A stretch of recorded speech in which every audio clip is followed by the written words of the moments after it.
Good day, everybody. Today I want to find the relative extrema of this multivariable function.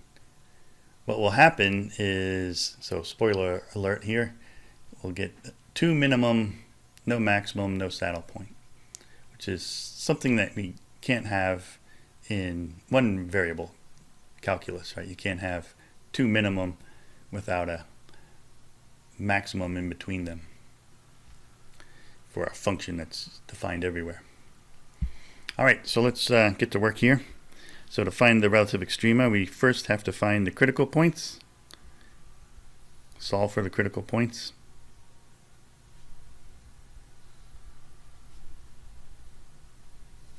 And to do that, we must solve f sub x equals 0 simultaneously with f sub y equals 0. So from f sub x equals 0, we're going to get 8x cubed and minus 8x e to the y. Set that equal to 0. This will give us, let's see, we can factor 8x out, and we get x squared minus e to the y must equal 0. So either 8x equals 0, meaning x is 0, or x squared must equal e to the y. Well, now let's look at f sub y.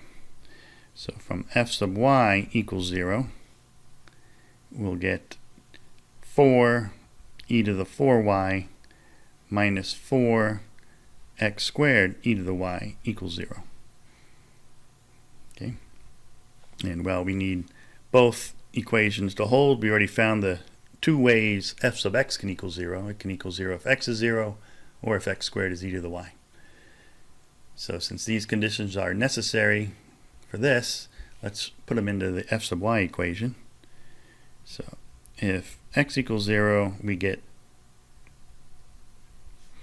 4 e to the 4y equals 0, because that'll just be 0. And then this has no solution.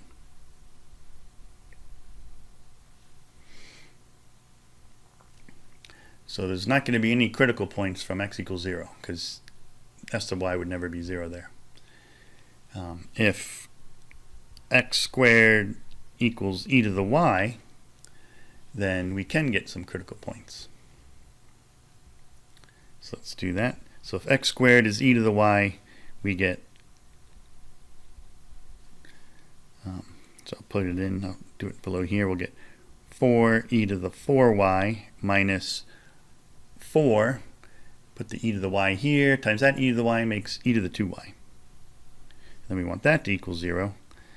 And, well, you might see that, y equals 0 works. That'll be the only thing that works.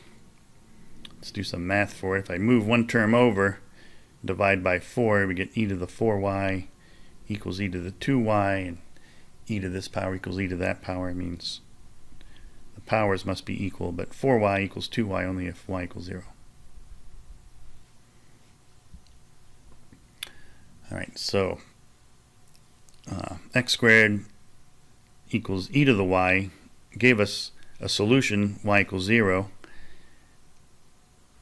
So now we have x squared is e to the 0, which is 1. Let's go ahead and put it. And then this gives us x equals plus or minus 1.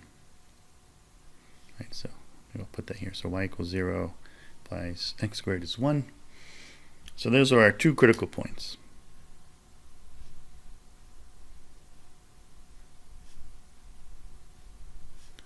Negative 1, 0, and 1, 0.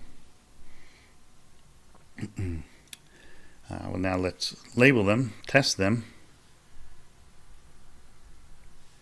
So for that, we need the discriminant, and the discriminant at a critical point is fxx, the second derivative at the critical point, times fyy at the critical point minus fxy at the critical point, put that squared. So for us, we can still see f sub x is right here. So let's see what we get. So d is going to equal, well, let's do it in terms of x, y first, then we'll plug in our critical point. So it'll be 24x squared minus 8 e to the y. Fyy is going to be 16 e to the 4y minus 4x squared e to the y. And then fxy will just be negative 8x e to the y. Or if I take fyx, negative 8x e to the y either way. That's that squared. So we can now plug in our critical point. We actually get the same value at plus or minus 1. Oops, 0. So if I plug in plus or minus 1, this will be 24 minus 8 either way, so 16. This will be 16 minus 4 at plus or minus 1, 0. So that'll be 12 minus, and then this will either be negative 8 or positive 8. But either way, when you square it, you get 64, which is 192 minus 64, which is 128, which all that matters is it's positive. And what about the second derivative? We'll look at fxx.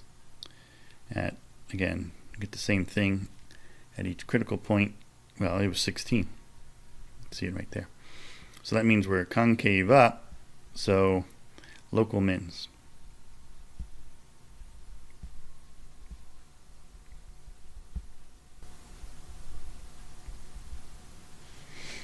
Local min at both critical points. There are no other critical points, so there's no local max, there's no saddle. Just to see what's going on here, here's the function, and here's the graph. So you can see the two minimums easily enough, but what about in between them? There's no maximum in between? Well, no, because everywhere in between, I've got this decaying exponential, at least if you're headed along the negative x-axis. I guess it's increasing exponential along the positive. So the slope is never 0 in the y direction. So there's no points where the derivative in every direction is 0 except at these two mins. Okay, so if you put water here, it would slide that way forever. Although, you know, it's exponential decay, so it looks pretty flat, but there are no mins. It might be helpful to flip it upside down, in which case now I have two max and no min and no saddle. So that'd be this graph. That's the negative of f. So this has two max, no min, no saddle. And again, in this direction, you're always decreasing. So there's nowhere where you have a critical point other than these two maximums. All right, so that's the video. You can think about this again in further one-dimensional calculus. If you have two minimums, jump back to our first example, you have to have a maximum in between if, you know, the function is defined for all reals. But for multivariable calculus, there's kind of ways to get around that. Okay, so that's the end. Hope you enjoyed. Adios.